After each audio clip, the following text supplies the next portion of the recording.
Text befindet sich im Philipperbrief. Es ist Kapitel 2, die Verse 5 bis 11. Geht so miteinander um, wie Christus es euch vorgelebt hat. Obwohl er Gott war, bestand er nicht auf seinen göttlichen Rechten. Er verzichtete auf alles. Er nahm die niedrige Stellung eines Dieners an und wurde als Mensch geboren und als solcher erkannt. Er erniedrigte sich selbst und war gehorsam bis zum Tod, indem er wie ein Verbrecher am Kreuz starb. Deshalb hat Gott ihn in den Himmel gehoben und ihm einen Namen gegeben, der höher ist als alle anderen Namen. Vor diesem Namen sollen sich die Knie aller beugen, die im Himmel und auf der Erde und unter der Erde sind. Und zur Ehre Gottes, des Vaters, werden alle bekennen, dass Jesus Christus Herr ist.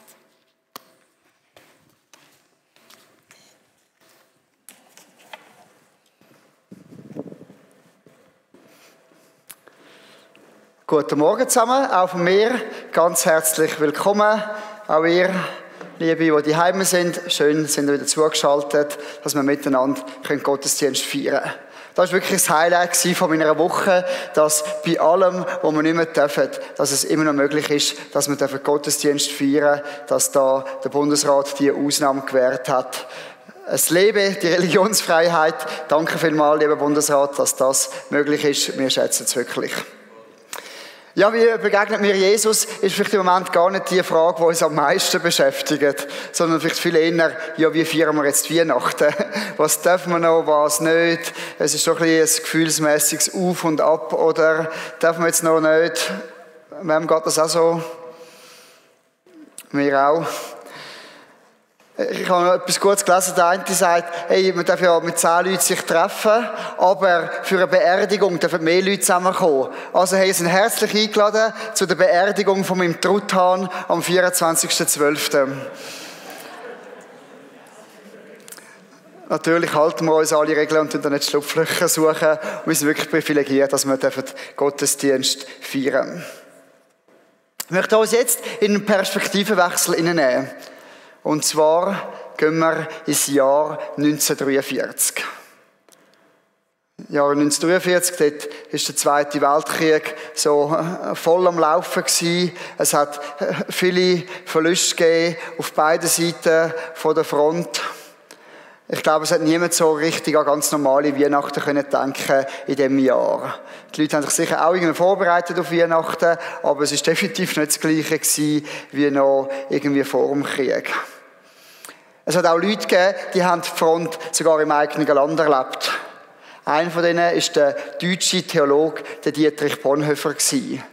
Er ist für seinen Glauben und für Überzeugungen eingestanden, ist darum von den Nazis gefangen worden und wir wissen, schlussendlich ist er auch hingerichtet worden für seinen Glauben, für seine Überzeugung.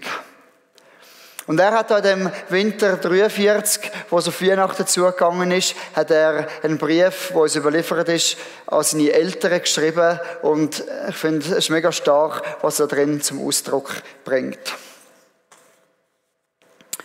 Also, er sitzt da im Gefängnis. Vom Christlichen her gesehen kann ein Weihnachten in der Gefängniszelle ja kein besonderes Problem sein. Wahrscheinlich wird in diesem Hause hier von vielen ein sinnvolleres und echteres Weihnachten gefeiert werden als dort, wo man nur noch den Namen dieses Festes hat.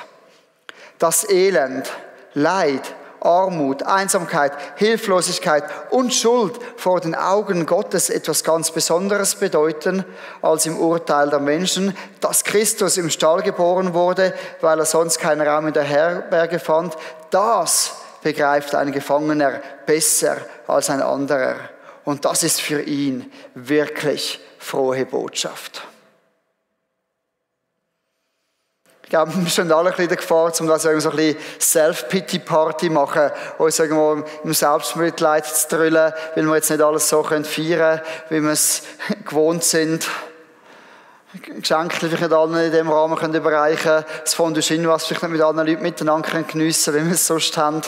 Hey, aber wenn wir da zurückdenken an die Zeit, Jesus, Die frohe Botschaft kommt vielleicht genau dort noch viel mehr zum Ausdruck, wo wir eben nicht alles schön und wunderbar haben, wo wir uns den Bauch füllen können, sondern wie es da geheissen hat, im Elend, im Leid, in der Armut, dort ist die frohe Botschaft von Jesus noch viel stärkere Botschaft und sie leuchtet in der Dunkelheit noch viel heller.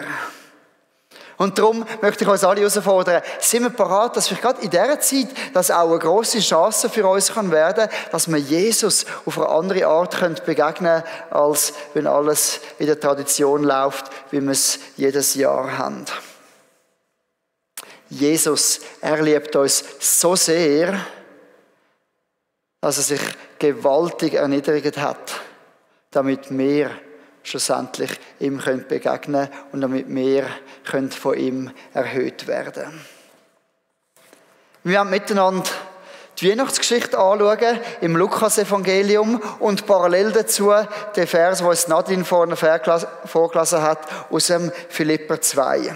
Also der erste Hauptpunkt ist, Jesus, er begegnet mir, er begegnet uns als Mensch. Lukas 2. Als sie in Bethlehem waren, kam die Zeit der Geburt heran. Maria gebar ihr erstes Kind, einen Sohn. Sie wickelte ihn in Windeln und legte ihn in eine Futterkrippe, weil es im Zimmer keinen Platz für sie gab. Und jetzt parallel dazu aus dem Philipper.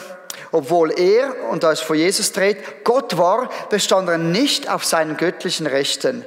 Er verzichtete auf alles. Er nahm die niedrige Stellung eines Dieners an und wurde als Mensch geboren und als solcher erkannt. Er erniedrigte sich selbst und war gehorsam bis zum Tod, indem er wie ein Verbrecher am Kreuz starb. Jesus, er begegnet uns als Mensch, er begegnet uns auf Augenhöhe. Er hat den Himmel für das verlassen und ist Mensch geworden. Das heisst, er hat sogar die niedrige Stellung von einem Diener eingenommen. Er ist auch nicht irgendwo in einem Palast auf die Welt gekommen. Er ist nicht einmal in einem schönen Eigenheim, irgendwo in einem Vorort oder so auf die Welt gekommen. Nein, er ist, weil es keinen Platz mehr hatte in einem Haus, ist er sogar in einem Stall auf die Welt gekommen. Jesus ist in denkbar einfachsten Verhältnis auf die Welt gekommen. Und das war ein Statement. Ein Statement von seiner Liebe, dass er sich mit allen Menschen auf dieser Welt möchte identifizieren möchte. Ich meine, so viele, die haben nicht so schöne Häuser wie wir, die leben heute noch so viel einfacher. Und Jesus hat nicht irgendwie einen Standard gehabt, der höher war, sondern er ist zu den einfachsten Menschen gegangen. Er ist ein Diener geworden für uns alle. Er ist in unsere Lebenswelt eingetaucht. Er hat sich voll und ganz identifizieren mit uns als Mensch. Ich habe 2 Kinder und da darf ich immer wieder so ein bisschen in ihre Lebenswelt eintauchen. Und zum Beispiel eine Lebenswelt, wo sie im Moment drin sind, ist Lego bauen. Und ja, ich kann auch gemütlich auf dem Sofa hängen und ihnen ein bisschen zuschauen und ein bisschen sagen, schau, jetzt könntest du vielleicht das noch machen und so. Und zugeben, manchmal mache ich das auch so. Aber wenn ich wirklich connecten mit ihnen beim Spielen, dann muss ich, wie wir es auf dem Bild sehen, ich muss auf den Boden runtergehen, ich muss auf Augenhöhe gehen mit ihnen und ich muss mit ihnen zusammen die Lego-Klötzchen aufbauen.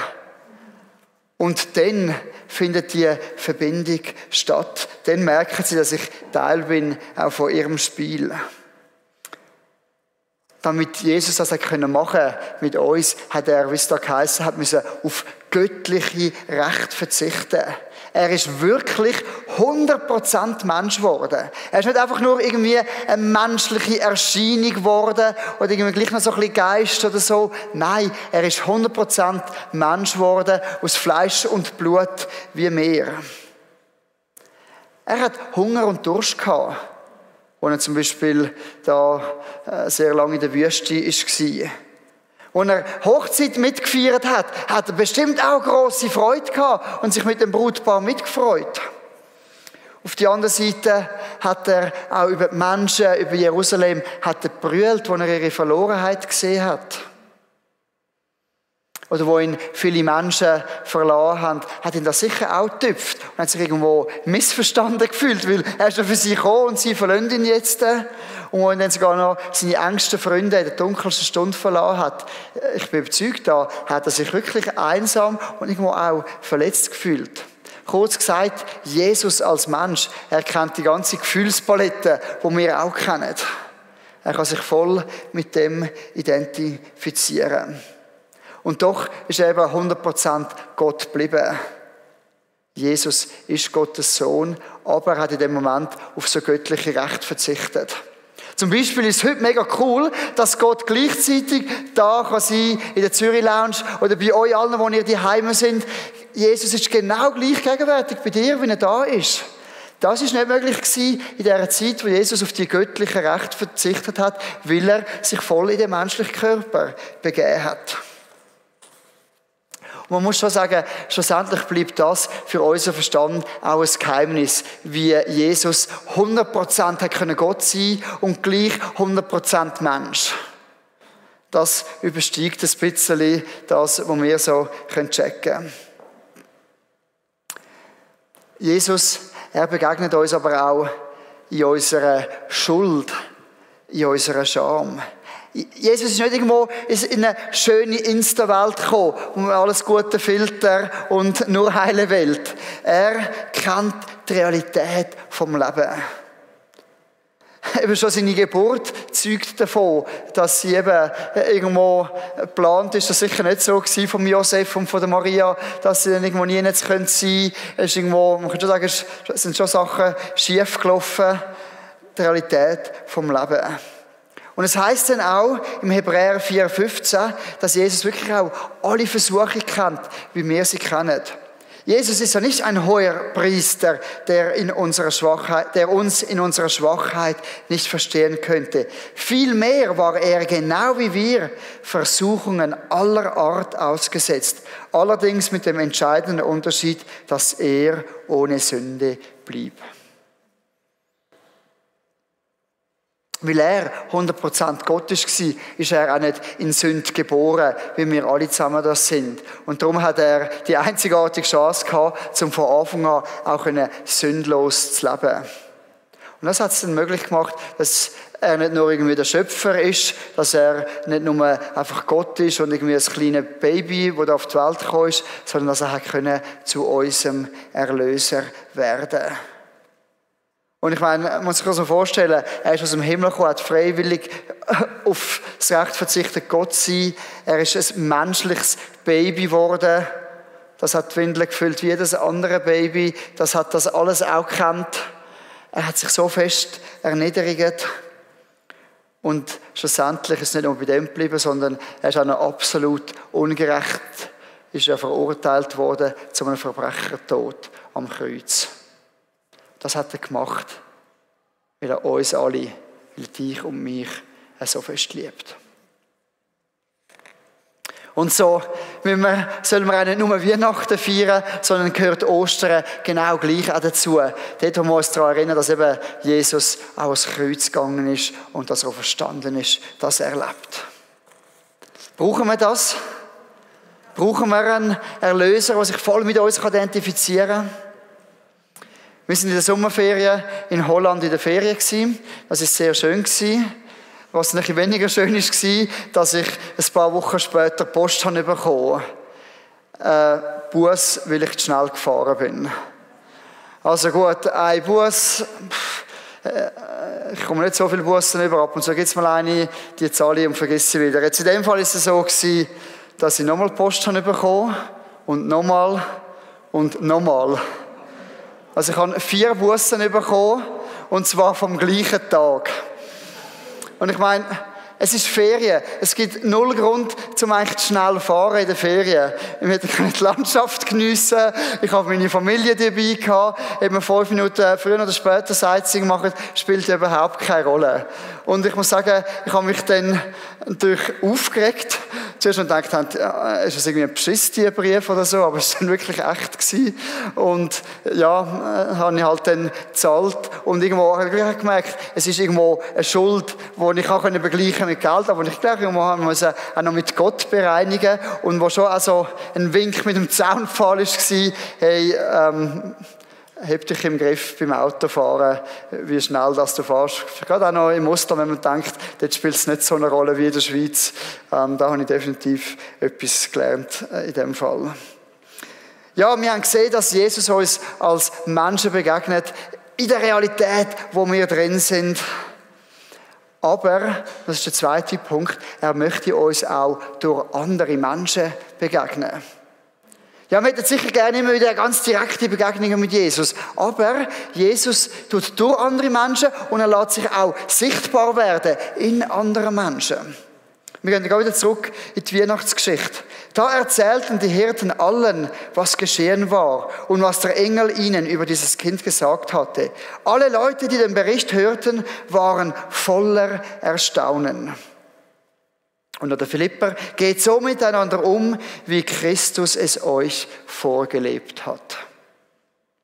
Gott braucht Menschen als seine Botschafter. Schon in der Weihnachtsgeschichte finden wir den Ansatz, dass Gott Engel geschickt hat zu den Hirten, dass sie gehört haben, was passiert ist. Sie haben als Zeugen können Jesus Kind sehen gehen und haben es erzählt und das hat die Menschen in Erstaunen versetzt.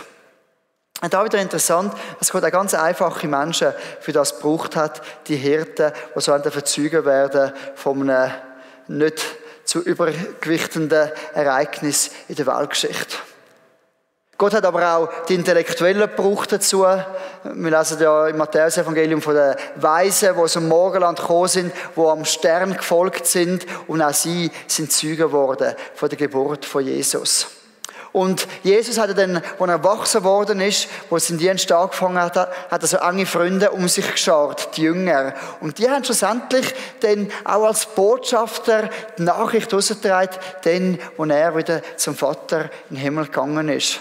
Und in dieser Tradition stehen wir auch, irgendwo ist es von Generation zu Generation weitergegangen, dass wir auch die gute Botschaft von Jesus haben dürfen hören, dass wir mit den Menschen gehabt haben, die es erzählt haben. Nicht nur irgendwo ein Buch, nicht nur Gott direkt, sondern über Menschen hat Gott das weitergetragen bis zu uns in die heutige Zeit. Wir sehen aber auch, dass wir jetzt in der Philipperstelle, dass wir, wenn wir uns in unserem Verhalten Jesus widerspiegeln, dann sind wir eben auch Menschen, die auf ihn hinweisen. Und so sind wir auch nicht nur als Botschafter, sondern auch als Vorbilder in einer ganz wichtigen Rolle. Wir sagen immer wieder die Heime, irgendwelche Umstände, hey, uns geht es so gut. Wir bringen so einfach Dankbarkeit zum Ausdruck. Das ist uns wichtig. Und jetzt ist es mega cool, Anina, unsere Tochter, die tut immer wieder mal, sagt sie einfach auch von sich aus, mir geht es so gut oder uns geht es so gut, wenn wir irgendetwas haben oder etwas machen oder so, kommt das einfach so aus ihrem Herz raus, ohne dass man sie muss dazu anstiften. Letztes Jahr habe ich sie gefragt, du, hast du Weihnachtswünsche, was wünschst du dir? Und dann hat sie gesagt, jawohl, ein Baby, ein Buch für Kinder und ein Handy. Sie ist jetzt 3.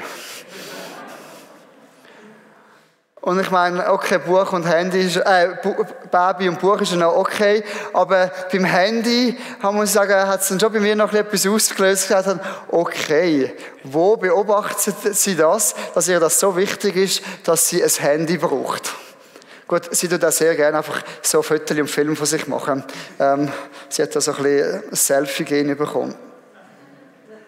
Ja, es ist schon ein gewaltiger Gedanke. Jesus möchte dich und mich brauchen, dass andere Menschen ihm dadurch begegnen können. Darf Gott dich brauchen? Darf Gott dich brauchen, dass andere Menschen durch dich ihm begegnen können? Darf er das? Ja. Super. Ihr müsst aber ein bisschen laut reden, weil sonst gehört es aus dem Livestream nicht. Und ihr die Heime, euch möchte ich auch fragen, möchtest du das?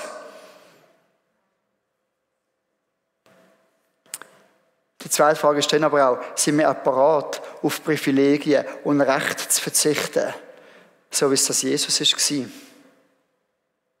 Sind wir zum Beispiel bereit, auf irgendwelche materiellen Wünsche zu verzichten? Vielleicht sogar auch auf Beziehungen zu verzichten, weil wir nicht mit allen Menschen so zusammen sind und weil wir vielleicht für andere einen Auftrag haben, wo wir andere vielleicht einen Kreis weiter raussetzen, obwohl es auch lässig wäre. Vielleicht auch bereit sein, auf gewisse Hobbys zu verzichten, weil einfach Zeit und Geld auch anders eingesetzt werden könnten. Vielleicht auch Angst vor der Schüchternheit, die man irgendwo so vorschiebt, etwas nicht zu machen. Sind wir bereit, da auf Privilegien und Recht zu verzichten? Und hey, wir können Jesus nie überbieten, in dem, was er aufgegeben hat für uns. Also wenn immer wir auf irgendetwas verzichten, ist es ein Klacks gegen das, was er gemacht hat. Und wenn wir wirklich so Diener sind, wie Jesus uns zum Diener geworden ist.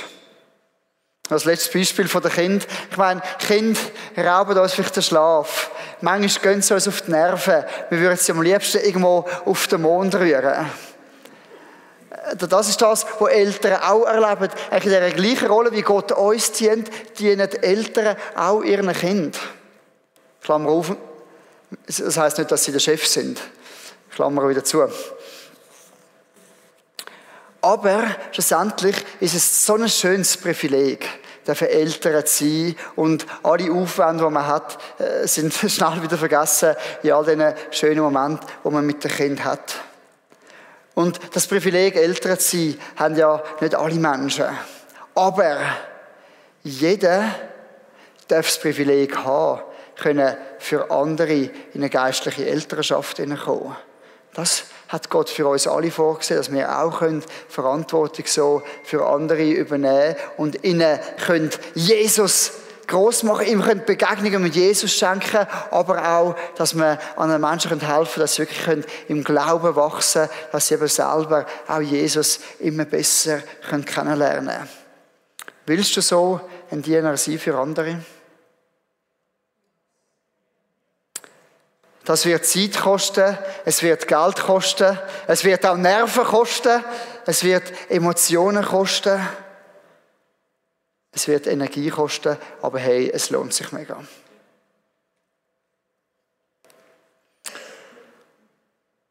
Jesus begegnet uns aber auch als Herr, als Gott. Wir gehen wieder zurück in die Weihnachtsgeschichte. Auf einmal war der Engel von den himmlischen Heerscharen umgeben und sie alle priesen Gott mit den Worten: Ehre sei Gott im höchsten Himmel und Frieden auf Erden für alle Menschen, an denen Gott gefallen hat. Und Philipper: Deshalb hat Gott ihn in den Himmel gehoben und ihm einen Namen gegeben, der höher ist als alle anderen Namen. Vor diesem Namen sollen sich die Knie aller beugen, die im Himmel und auf der Erde und unter der Erde sind. Und zur Ehre Gottes des Vaters werden alle bekennen, dass Jesus Christus Herr ist. Jesus ist zwar in einem Stall auf die Welt gekommen, und gleich war das schon sehr speziell gewesen. Ich meine, nicht für jedes Kind können die Engel Heerscharen singen. Für Jesus sind sie gekommen und man hat da schon gesehen, es ist nicht einfach nur ein normales Baby. Er war damals schon voll Gott gewesen. Er war Gottes Sohn gewesen. Und Jesus kommt den Titel Herr über. Nicht, weil er ihn sich irgendwo holt, sondern weil er ihn voll und ganz verdient. Er ist Gott seit Ewigkeiten. Aber das hat ihn nicht daran gehindert, dass er zu uns gekommen ist, dass er sein Leben gelassen hat, dass er sich erniedrigt hat für uns. Um uns kleine, man kann auch sagen unwürdige Geschöpfe zu erlösen. Ich meine, wo ist ein Herrscher, wo ist ein König, der so viel opfert? Nicht für Unschuldige, sondern für Schuldige, die sein eigenes Blut vergießen lässt. Und darum, obwohl Jesus Mensch geworden ist, obwohl er uns so auch auf Augenhöhe begegnet, er ist nicht nur unser Freund und Kumpel. Ja, er ist auf Augenhöhe gekommen mit uns. Ja, er kennt uns Menschen bestens. Ja, er möchte uns näher sein. Er möchte uns auch lieb sein wie ein Freund. Aber nein, wir sind nicht auf der gleichen Stufe wie er. Er ist Gott und er verdient es auch, dass wir ihm so begegnen. Dass man mit Ehrfurcht, dass man mit Respekt ihm begegnet. Und nochmal nein. Jesus, Gott, du kannst ihn nicht voll mit dem Verstand erfassen. Wir können es nur schon nicht checken, wie das geht. 100% Gott, 100% Mensch. Und ich meine, was wäre das für ein Gott, wo du mit deinem Verstand, auch wenn du noch so gescheit bist und einen höheren IQ hast, wenn du ihn voll könntest erfassen. Der dir den IQ gegeben hat, ist noch viel gescheiter, viel komplexer und du wirst ihn nie voll erfassen. Aber wenn uns das so bewusst wird, bringt uns das nicht irgendwo auch in die Anbetung, dass wir Gott die Ehre bringen, dass wir ihn anbeten, weil er die Anbetung verdient. Es ist wirklich der Gott von der Liebe und er verdient dein Vertrauen im Leben und im Sterben. Und wenn wir unsere Knie beugen vor Jesus, dann werden wir es nicht machen, weil wir es müssen. Es hat geheißen, eines Tages werden alle müssen ihre Knie beugen. Wir wollen es machen, freiwillig, weil es Jesus verdient. Und wenn du deine Knie beugst, dann nicht von einem kalten Herrscher oder irgendwo von einem senilen Greis da irgendwo im Himmel, sondern von dem Schöpfer, der sein eigenes Leben für dich gegeben hat. Für den, der sich auf deine Ebene begeben hat, aus Liebe, damit du leben kannst. Ja, Gott wird geehrt vom Anfang an von der Schöpfung. Und wir haben jetzt das Privileg, dass wir ihn kennen als unseren Erlöser. Dass wir ihn auch als den verehren dürfen. Und hey, das mega Wunderbare ist, indem dass wir uns erniedrigen, wenn wir uns beugen vor Jesus, dann wird er uns erhöhen. Er gibt uns Recht, seine Kinder zu sein. Er vergibt uns alle Schuld, er nimmt alle Scham von uns. Und er bereitet uns einen Platz im Himmel. Wir dürfen mal die Engelheerscharen noch live hören, die da gesungen haben, als er auf die Welt gekommen ist. Wir haben gesehen, wie Jesus uns begegnet. Er hat alles daran gesetzt, um uns zu begegnen. Und die Frage, die ich jetzt zurückstellen möchte, ist, wie begegnest du Jesus? Als Jesus 8 Tage alt war, haben seine Eltern ihn in den Tempel gebracht, wie das gemäss dem Gesetz vorgeschrieben war, um ihn darzustellen. Und dort ist ein alter Mann gekommen, der Simeon, und der hat Erstaunliches über Jesus ausgesagt. Simeon aber segnete sie und sagte zu Maria: Dieses Kind wird von vielen in Israel abgelehnt werden, und das wird ihren Untergang bedeuten. Für viele andere Menschen aber wird er die höchste Freude sein. Auf diese Weise wird an den Tag kommen, was viele im Innersten bewegt. Doch auch durch deine Seele wird ein Schwert drängen. Ich möchte nicht auf alles eingehen, was da drin steht, aber 2 Sachen sind so wichtig. Das eine ist, Jesus, er kann zum Untergang werden für uns, wenn wir ihn ablehnen. Aber, und das ist sein grösstes Anliegen, er kann zur grössten Freude von deinem Leben werden, wenn du ihn annimmst, wenn du dein Leben auf ihn setzt. Und mit dieser Entscheidung möchte ich auch schliessen. Jeder Mensch ist schlussendlich herausgefordert, Position zu beziehen, wie sie zu Jesus steht. Wie stehst du zu Jesus?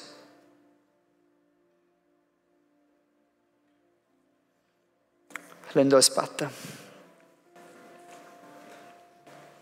Jesus, wir haben gesehen, dass du wirklich alles gegeben hast, um uns zu begegnen. Du bist Mensch geworden. Du begegnest uns auf Augenhöhe. Du hast auch alle menschliche Versuchung durchlitten, wie wir sie kennen. Du bist in die brutale, auch dreckige, mühsame Realität vom Menschsein bist du reingekommen. Und du hast die Herrlichkeit im Himmel verlassen, weil du uns so sehr liebst. Danke auch für das Privileg, dass du uns möchtest brauchen, dass andere durch uns dich sehen dürfen. Danke auch Gott für alle Menschen, die das schon gewesen sind, die es immer noch sind und es auch noch sein werden, dass wir durch sie dich besser kennenlernen können.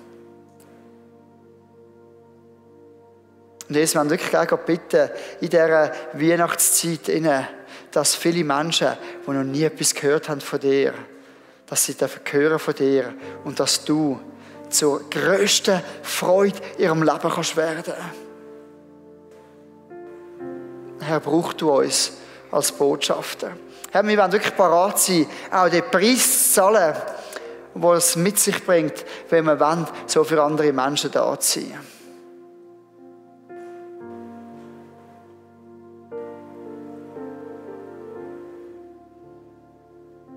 Und ich möchte jetzt einfach auch noch fragen, sind Menschen da und du sagst heute, hey, ja, ich habe meine Knie noch nie so bewusst von Jesus gebogen. Er ist noch nicht der Herr von meinem Leben. Er ist noch nicht zu meiner grössten Freude geworden. Wenn du das heute möchtest, sag das da im Saal, in der Zürich Lounge oder da, wo du bist, die Heime oder auch später, wenn du es schaust. Du darfst mit mir mitbeten. Und du darfst deinem Glauben so Ausdruck geben. Und du darfst wissen, Jesus hat wieder das göttliche Privileg, dass er überall zur gleichen Zeit kann sein. Er ist jetzt bei dir.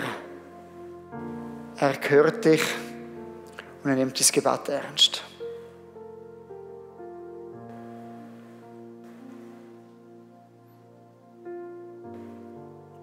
Jesus,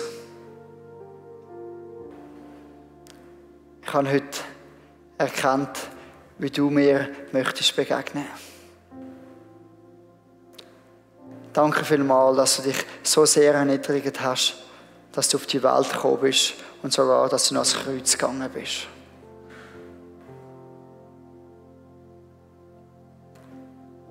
Danke, dass du gekommen bist, mich auch von all meiner Schuld, all meiner Scham zu befreien. Ich möchte heute freiwillig meine Knie vor dir beugen. Weil du verdienst es, dass ich mich beuge vor dir. Du sollst von jetzt an der Herr von meinem Leben sein. Danke, dass du mich erhöhst, den Moment, wo ich mich so erniedrige. Danke, nimmst du mich an als dein Kind. Danke, vergisst du mir. Und danke, darf ich wissen, dass ich eines Tages bei dir sein im Himmel. Jesus, ich liebe dich. Amen. Hey, wenn du das mitgebetet hast, ein Wunder ist passiert und du darfst jetzt ein Kind von Gott sein.